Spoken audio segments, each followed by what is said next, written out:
Meow, meow, meow, meow. Meow, meow, meow, meow. Meow, meow, meow, meow. Meow, meow, meow, meow. Wow! Hello guys! Nakita niyo naman ang kasama ko ngayon, ha?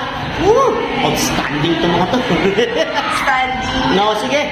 Standing lang kami. Happy Teacher's Day, ma'am! Wow, batiin natin sila. Happy Teacher's Day! Yeah! Happy Teacher's Day! Ito, wait. Ayan na naman. Naging estudyante ko raw siya. Yes, MTAP. Oh, sige. Wait, dahil Teacher's Day, pero alam nyo, ang concern ko talaga yung mga estudyante. Wow. Siyempre naman, lagi naman Teacher's Day eh. Pero ano ba may tutulong, may papayo natin para sa mga estudyante? Sige, isa Ako ba? sige.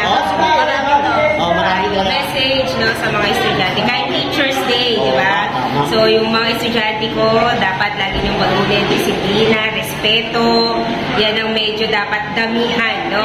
Kasi medyo mukhang nawawala na yung iba. Pero marami pa rin namang may ganyan, no?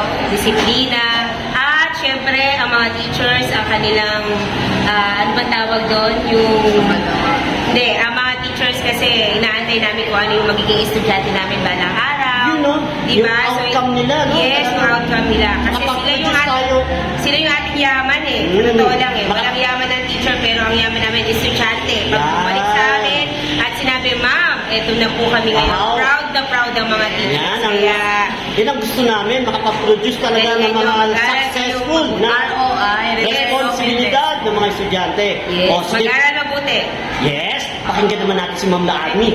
Continuation na lang sa kanya kasi nabanggit na yun. Yun yung ROI, Return of Investment. Yes, Successful yung isang estudyante in the future, syempre, yun yung return of investment natin. Sabi nga, walang yung mayaman sa pagiging guro.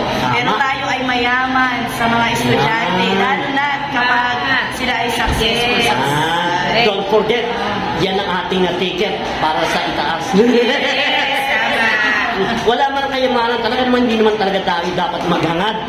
Pero ang ating layunin ay makatulong talaga. Correct. Yan ang gusto ng Panginoon. Yes. Happy Teacher's Day. Thank you, ma'am. Teacher ko to, Happy Teacher's Day. Thank you, ma'am. Ayaw maniwala eh. Ito talaga yung outstanding. Oo. Ito talaga. Thank you.